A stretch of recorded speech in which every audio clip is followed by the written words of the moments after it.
Bonjour et bienvenue dans notre nouvel épisode du Grand Débrief de la transition énergétique. Je me trouve aujourd'hui dans les locaux de France Compétences où j'accueille tout de suite nos deux invités.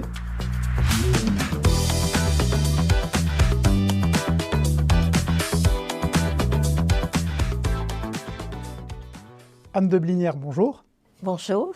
Vous êtes enseignante, chercheuse et membre du conseil scientifique de France Compétences. C'est le comité scientifique que je pilote aux côtés de Sandra Anlard, qui n'est pas là.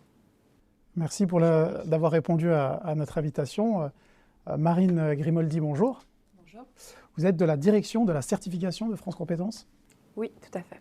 Alors vous allez nous expliquer en quelques mots que représente France Compétences et que fait exactement France Compétences.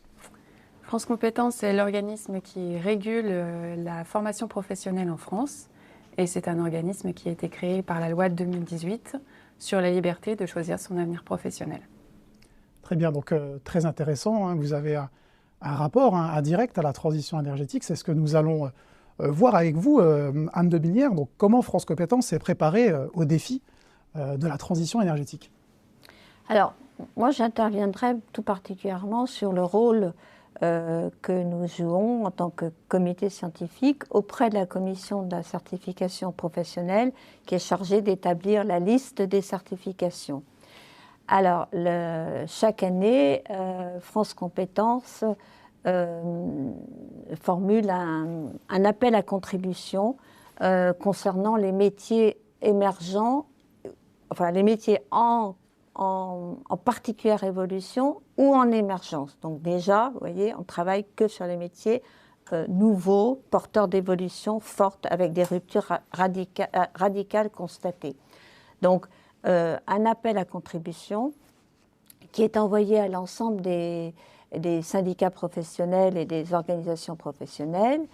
Et donc, nous recevons les contributions.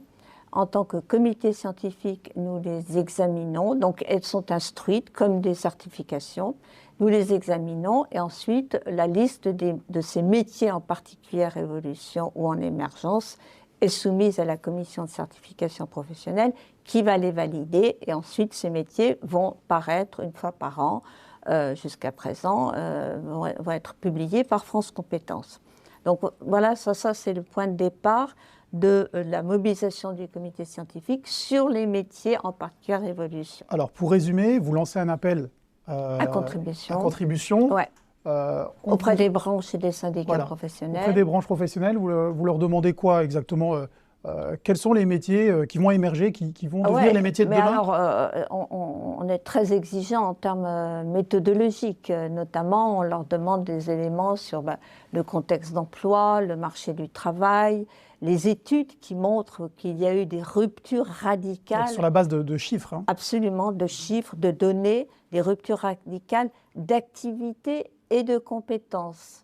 Je crois qu'on assiste beaucoup sur le fait qu'ils doivent regarder les métiers eux-mêmes. Est-ce que les métiers ont évolué ou est-ce qu'on voit arriver de nouvelles activités? C'est un travail qui doit prendre du temps, non? C'est pas quelque chose qui se fait en un mois ou deux, oui. Ben oui, donc c'est pour ça qu'on a un appel une fois par an, parce que, en fait, alors je viens sur un point qui est important, c'est que ce dispositif de l'appel à contribution, pour moi, a une valeur incitative et accompagne les syndicats et les branches professionnelles à travailler en permanence, parce qu'ils ont des observatoires, ils ont un certain nombre d'outils, mais à réfléchir en permanence à ce qui évolue dans les métiers, à ce qui change, à ce qui fait l'objet de ruptures radicales. Et on leur demande aussi de comparer les certifications existantes. On a un petit problème, et d'ailleurs vous l'avez évoqué tout à l'heure, les évolutions, les changements sont parfois radicaux et d'année en année, notamment en lien avec des nouvelles réglementations, et les certifications ne suivent pas forcément. Exactement, c'est le grand défi justement. C'est le grand défi, et donc dans leur réponse, ils doivent établir les éléments qui montrent que les certifications actuelles, même si vous en avez 10, elles ne correspondent pas aux éléments de caractéristiques nouvelles ou d'activités nouvelles ou de compétences nouvelles qui ont émergé et qui donc peuvent trouver une réponse dans une nouvelle certification. Alors, si je valide, si je suis certifié sur un de ces nouveaux métiers... Alors, attendez, ouais. ça, excusez-moi, on ne débouche pas directement sur la certification. Donc, on publie la liste des métiers. Enfin, France Compétences publie une fois par an la liste des métiers qui sont reconnus comme en particulière évolution. Et ensuite, aux opérateurs de proposer des certifications. Et quel est l'intérêt de cette démarche ? Cette démarche, par le comité scientifique et par l'appel à contribution, l'intérêt de cette démarche est d'accélérer le processus et d'accélérer le rapprochement entre l'offre de certification adaptée et la demande du marché ou les besoins du marché du travail, puisque les certifications qui vont être proposées, elles bénéficieront de ce qu'on appelle un régime dérogatoire, c'est-à-dire qu'elles n'auront pas à justifier de 2 ans d'exercice et d'appréciation de la valeur de la formation sur le marché du travail. Puisque c'est une nouvelle certification. C'est une nouvelle certification. Donc c'est un mécanisme clé pour qui permet de répondre à la question que vous vous posez, comment France Compétences s'aligne ou se dote de conditions pour accompagner et même favoriser l'identification des nouvelles compétences liées au métier, liées à la transition énergétique, écologique, numérique. Je vais m'adresser cette fois à vous, Marine. Si, par exemple, auprès d'une école ou d'un organisme de formation qui prépare à une de ces nouvelles certifications, est-ce que cela me garantit un emploi porteur ou un métier d'avenir, ou c'est juste expérimental dans un laps de temps donné, les premières années du moins? Alors, les certifications qui sont enregistrées avec ce régime dérogatoire sont enregistrées pour une durée de 3 ans. Donc effectivement, cette procédure dérogatoire prévoit de ne pas justifier des fameux critères 1 et 2 à la procédure d'enregistrement classique. Ça veut dire quoi? Ça veut dire que les projets de certification qui ont été construits, qui ont été élaborés par des organismes de formation ou des organismes qui voudraient devenir des organismes certificateurs n'ont pas à justifier des effets, dans un premier temps, n'ont pas à justifier des effets de la certification sur le parcours professionnel des titulaires. Et donc, c'est bien la contrepartie d'un enregistrement à durée limitée d'une durée de 3 ans.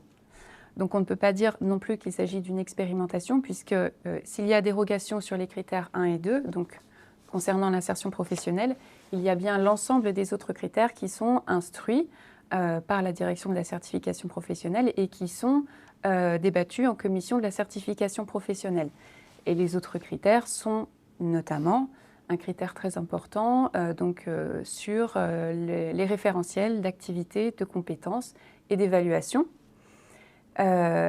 qui vise vraiment, je dirais, à vérifier si le métier, ce métier qui est un peu nouveau, un peu émergent ou en particulière évolution, est bien dimensionné, s'il est bien entre guillemets, le bon reflet pour pouvoir derrière permettre une insertion professionnelle dans l'emploi et dans le métier visé. C'est quand même la finalité. Merci, c'est tout de suite plus clair avec vos explications détaillées. Là, je vais m'adresser à vous, Anne de Blinière. Donc, en quoi cette liste peut avoir un impact sur la transition énergétique, hein. Donc, on sait que c'est le défi de demain.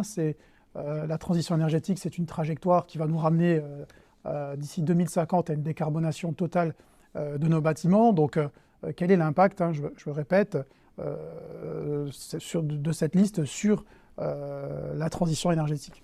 Alors, je rebondis sur ce qu'expliquait Marine. Impact sur la transition énergétique, l'un des premiers éléments, c'est une accélération de la reconnaissance de ces évolutions et donc de leur passage dans une formation, et donc la création des compétences. Et c'est là où on est aussi on s'inscrit dans le plan stratégie 2030, c'est-à-dire la création de nouveaux talents, hein, en réponse, voilà. Donc accélération et les critères qui sont très exigeants les branches doivent nous faire la démonstration qu'on a véritablement là un nouveau métier.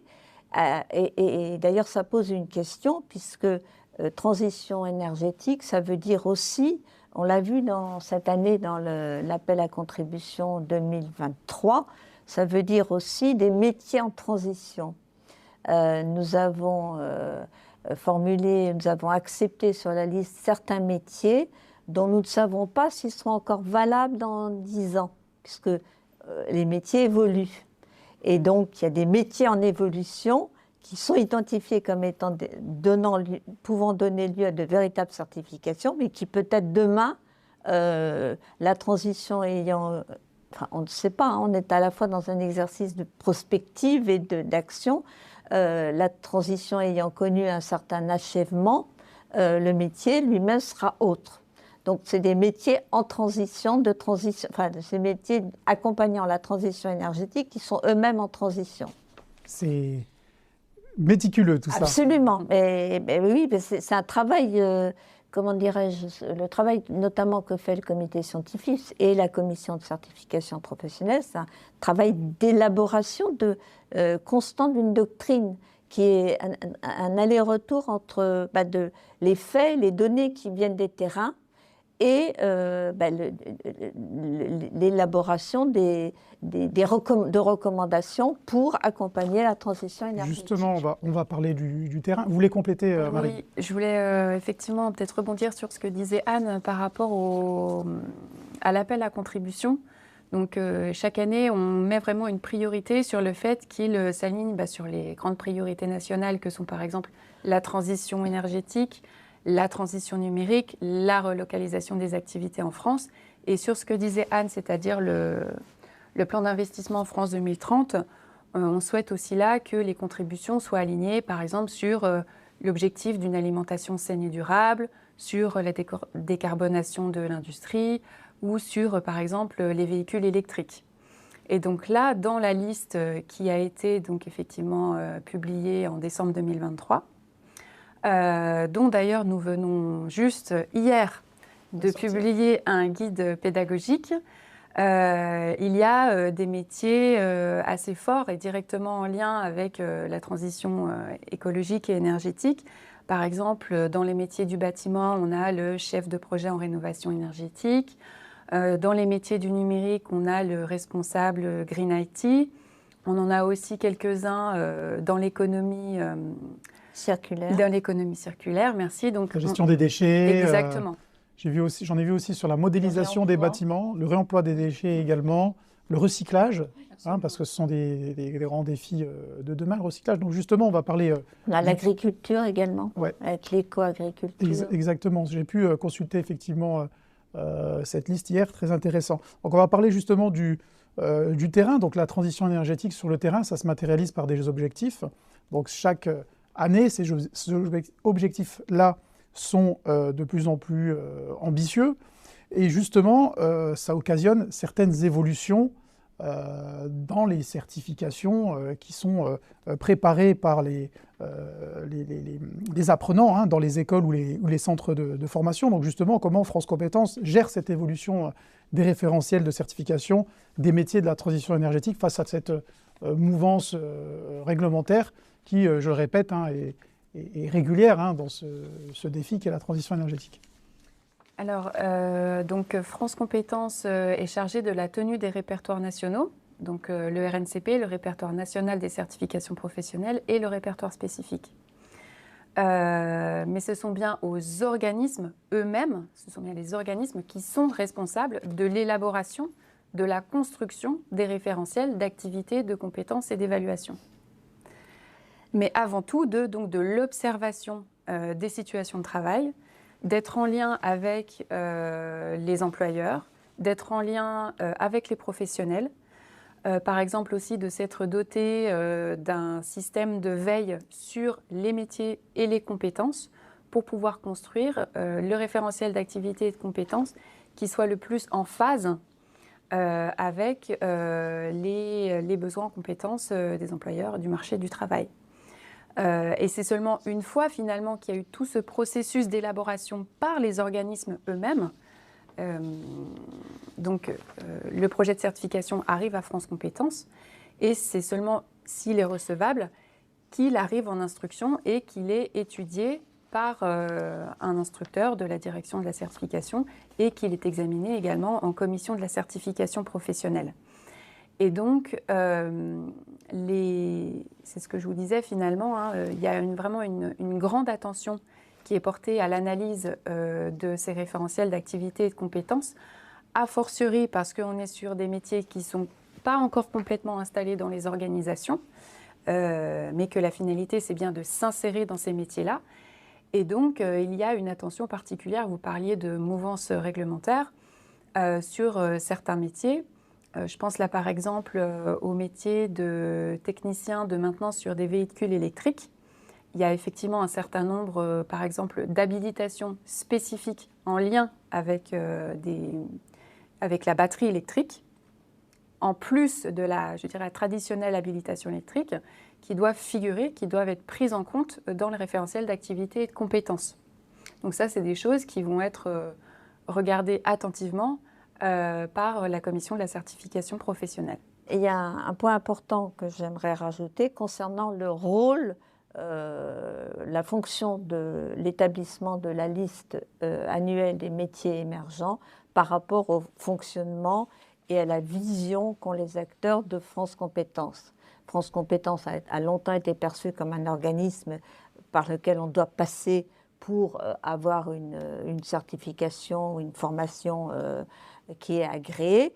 Et donc l'établissement de la liste permet d'être dans une relation de dialogue avec les branches et les syndicats et de les sensibiliser davantage à cette approche compétences, observation des activités, identification des compétences, élaboration de référentiels de certification qui est encore loin d'être partagé et accepté et considéré comme une valeur ajoutée dans le monde de la formation. Avant de passer à un autre sujet, vous savez que le concept de cette émission, c'est aussi donner la parole à soit des professionnels, soit des usagers. Donc il est vrai que, pour ne rien vous cacher, on avait énormément de questions des observateurs, de la part des observateurs de notre émission, et on a sélectionné 2 questions qui sont, on va dire, les sujets sur lesquels on a eu le plus de demandes. Donc on va écouter tout de suite cette première question. C'est le moment de notre question pro.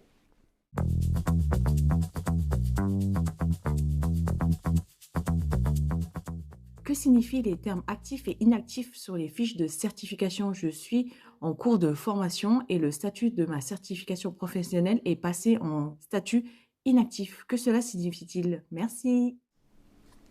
Voilà, donc question somme toute très intéressante, qui brûle les lèvres de pas mal de stagiaires. On retrouve aussi ce genre de questions sur les réseaux sociaux. On voit ce genre de questions dans divers forums, choses comme ça. Donc c'est objet, entre guillemets, un peu de panique, si je puis dire ça. Quelle est la réponse que vous pourrez apporter à cette demoiselle? Okay. Effectivement, question très intéressante et très importante. Alors, une certification, effectivement, quand on va sur le répertoire national des certifications professionnelles et le répertoire spécifique d'ailleurs aussi, on peut voir qu'il y a un certain nombre de certifications au statut actif ou inactif. Alors, justement, dès lors qu'un projet de certification devient certification professionnelle, donc que la commission a donné un avis favorable à l'enregistrement aux répertoires nationaux, une fiche est publiée donc, sur le site RNCP ou répertoire spécifique, et donc cette certification est active. La commission de la certification professionnelle a pu décider de l'enregistrer pour une durée maximum de 5 ans. Ou moins, par exemple. Mais en tout cas, maximum jusqu'à une durée de 5 ans. Et donc, la certification professionnelle sera active le temps de cette décision. Donc, jusqu'à ce maximum de 5 ans. L'activité, c'est une validité au final, c'est une durée de validité. C'est une durée de validité, tout à fait. Donc, ça veut dire que pendant cette période, les formations peuvent effectivement préparer à cette certification professionnelle. Mais il ne faut pas mélanger le concept de formation et de certification professionnelle. C'est-à-dire que par exemple, quand on se rapproche de la date d'inactivité, je dirais la date d'échéance, qui est d'ailleurs une information qui est indiquée sur chacune des fiches certification, une personne peut encore partir en formation. C'est-à-dire qu'une personne peut encore partir en formation jusqu'à, de manière extrêmement schématique, jusqu'à presque la veille de la date d'échéance. C'est-à-dire qu'à l'acceptation du contrat, on va résumer ça comme ça, Exactement. à partir du moment où la date d'acceptation de contrat est inférieure à la date d'expiration du délai de l'activité de la certification reste valable. Exactement. Mais Donc, il est important que ça soit clarifié. absolument. Donc, par exemple, par rapport à la question de la jeune fille, si elle est entrée dans son cursus de formation, ou tout comme, par exemple, une personne qui voudrait faire une validation des acquis et de l'expérience, si elle a déjà reçu la recevabilité de son dossier de VAE, ou si la personne est déjà en formation, ou que son contrat, par exemple, d'apprentissage ou d'alternance est déjà signé, c'est OK. Si cette date est antérieure à la date d'échéance, c'est OK. Elle va pouvoir se prévaloir des effets de la certification professionnelle. Ça veut dire qu'elle pourra passer le jury, les épreuves des évaluations et le jury de certification pour se prévaloir de ce diplôme. Voilà. Diplôme étant ce qui un autre compte terme. vraiment, c'est la date d'acceptation du contrat, soit de VAE ou de formation, Absolument. qu'il soit bien daté d'avant la période D'avant la date d'échéance. Voilà. Exactement. C'est vraiment ça. Donc je pense qu'on a quelque part rassuré la question par rapport à la question de cette demoiselle qui était inquiète parce qu'il y a eu expiration en cours de formation et non pas avant l'entrée en formation et donc de l'acceptation du contrat. Par contre, effectivement, lorsqu'on est dans la phase de choix, donc on est avec ses parents ou on fait un petit peu de benchmarking pour choisir une certification professionnelle donc reconnue par l'État, donc inscrite au RNCP ou au répertoire spécifique. Lorsqu'on n'est pas déjà dans ce parcours, il faut effectivement choisir une certification qui est active. Sinon, on ne pourra pas se prévaloir, on aura beau entrer dans le cursus, la personne ne pourra pas se prévaloir des effets de la certification professionnelle du diplôme. Tout à fait, donc là c'est le coup près, c'est-à-dire à partir du moment où c'est indiqué que c'est inactif, on ne va pas rentrer dans un processus de formation étant donné que actif c'est au inactif. moment de l'entrée. Au moment de l'entrée, tout à fait. Donc merci pour cette réponse. Je pense que madame va être très rassurée par votre réponse qui est qui méritait. Inactif, ça fait un peu sanction, effectivement. Exactement, qui méritait un peu de précision. Donc peut-être l'inactivité, peut-être à voir avec France Compétences, si on peut appeler ça dans le futur, réformer ça, appeler ça différemment, parce qu'on sait qu'il y a aussi des organismes de formation qui déposent à nouveau ce qu'on appelle un renouvellement, si je ne m'abuse, et qui leur certification peut être inactive sur le moment, mais peut-être sera réactivée par le jeu du renouvellement, ce qui n'est pas toujours le cas, faut se le dire.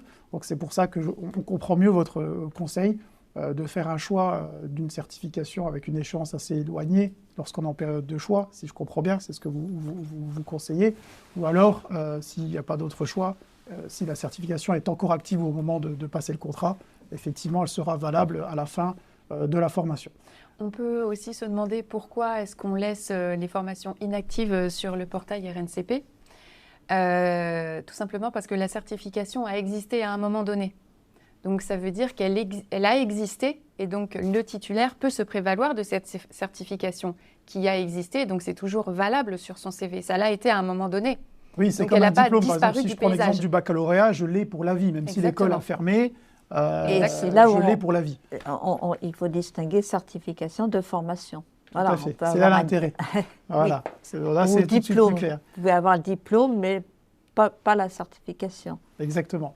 Donc, vous les laissez inactives. Il y a une valeur, si les organismes qui dispensaient ces certifications n'existent plus, la personne qui a ce parchemin peut toujours se prévaloir de l'obtention en fait, de cette certification. Du niveau de qualification et de l'obtention de cette certification, en effet. Très bien, donc c'est très clair. Donc là, on va parler de l'évolution dans certains métiers qui sont très stressés par la réglementation. Et on a une question, cette fois d'une professionnelle, non pas d'une usagère, mais d'une professionnelle de la formation.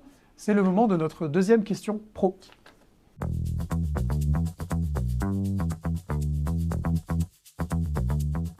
Depuis plus d'1 an, le métier de diagnostiqueur a fortement évolué et les certifications professionnelles ne reflètent plus le métier. De plus, un niveau supérieur est demandé, notamment pour devenir mon accompagnateur rénov ou encore réaliser les DTG. Comment les certificateurs et France Compétences peuvent remédier à cela? Tout à fait. Oui. Alors, Question très intéressante. oui, Et encore. épineuse à la fois. Non, Donc, parce qu'elle renvoie aussi au certificateur. Donc c'est bien. 2 éléments de réponse. Donc effectivement, déjà, une certification professionnelle est enregistrée pour une certaine durée au RNCP.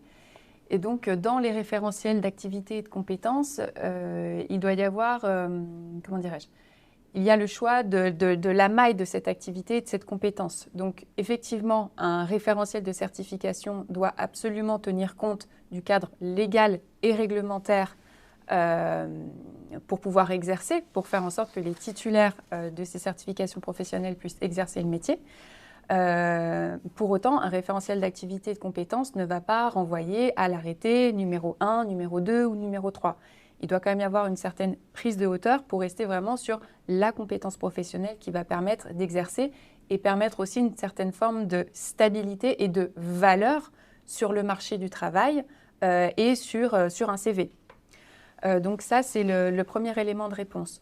Le deuxième élément de réponse, c'est qu'il faut bien distinguer la formation de la certification professionnelle. C'est-à-dire que si la certification professionnelle, elle va peut-être avoir un petit peu de hauteur, une maille un petit peu plus large en termes d'identification de la compétence, la formation, elle, qui va préparer à cette certification professionnelle, doit absolument tenir compte, effectivement, des nouveaux arrêtés, des nouveaux décrets, bref, du nouveau cadre légal et réglementaire qui viendrait modifier ou qui viendrait compléter les gestes professionnels, les compétences professionnelles, même les connaissances, ne serait-ce que des connaissances du cadre légal et réglementaire en termes de rénovation énergétique. Donc, pour résumer, c'est à l'organisme de formation de se tenir à jour des évolutions réglementaires de sa formation, en fait. Absolument. Et le troisième point, et qui est un point assez essentiel, c'est que ce sont bien aux organismes certificateurs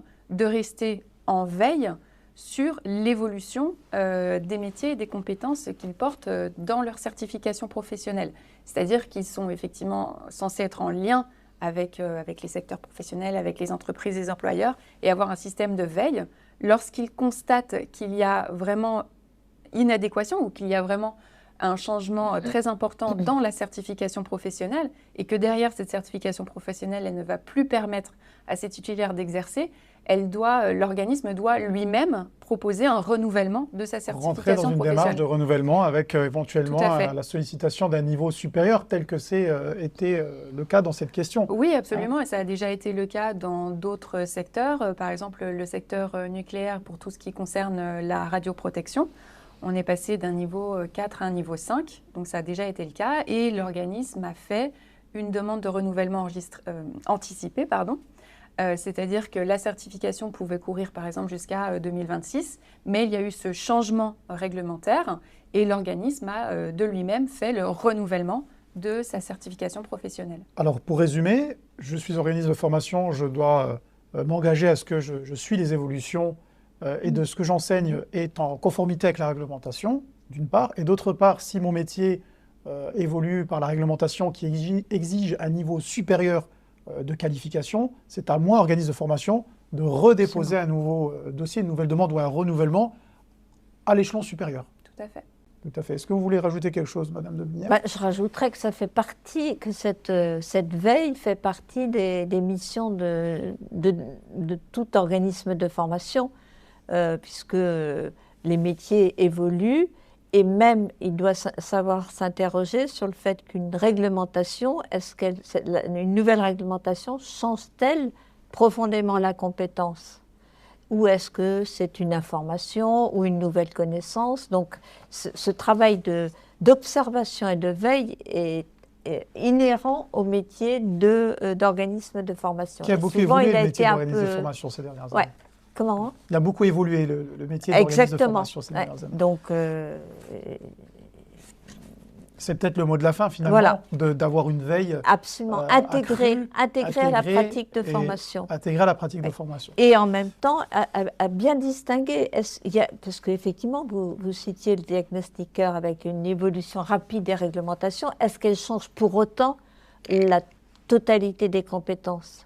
Tout à Vous fait. voyez, ça peut effectivement, on peut faire évoluer le niveau de certification, on peut rajouter de nouvelles compétences, transformer des compétences, mais ce travail-là, il est à faire par l'organisme certificateur, sinon il n'est plus organisme de formation. On l'aura compris, France Compétences est quand même assez bien structuré et une grande partie des responsabilités repose en fait sur les écoles et les organismes de formation. Si on peut Ah bah oui. résumer, on peut résumer cela ainsi. Oui, enfin, chacun a son rôle, c'est-à-dire que l'organisme certificateur est en veille, est en lien, il doit être en lien avec les professionnels. C'est lui qui établit, qui construit, qui élabore son projet de certification professionnelle, non seulement en termes de référentiel, mais aussi à l'aide de ce qu'il a pu constater en termes d'effets sur l'insertion professionnelle des titulaires. Donc, est-ce que ma certification professionnelle a permis une insertion dans l'emploi global? Est-ce que ça a permis que les titulaires s'insèrent dans le métier visé? Est-ce que j'ai élaboré un référentiel d'activité de compétences? Est-ce que j'ai les bons processus derrière pour mettre en œuvre ma certification professionnelle? Donc, Est-ce que je valide bien mes compétences? Le référentiel d'évaluation, effectivement. Et donc, c'est cet ensemble d'informations qui va être communiqué, envoyé à France Compétences, à la direction et à sa commission de la certification professionnelle pour avis. Effectivement, la base, la racine, c'est le travail des organismes certificateurs. Tout à fait. Ce n'est pas France Compétences. France Compétences apprécie, instruit, évalue et valide. Ben, c'est la conclusion de cet entretien. Anne de Blinière, merci beaucoup. Marine Grimoldi, merci d'avoir assisté et répondu à nos questions du grand débrief de la transition énergétique. Quant à nous, je vous retrouve dans notre prochain numéro.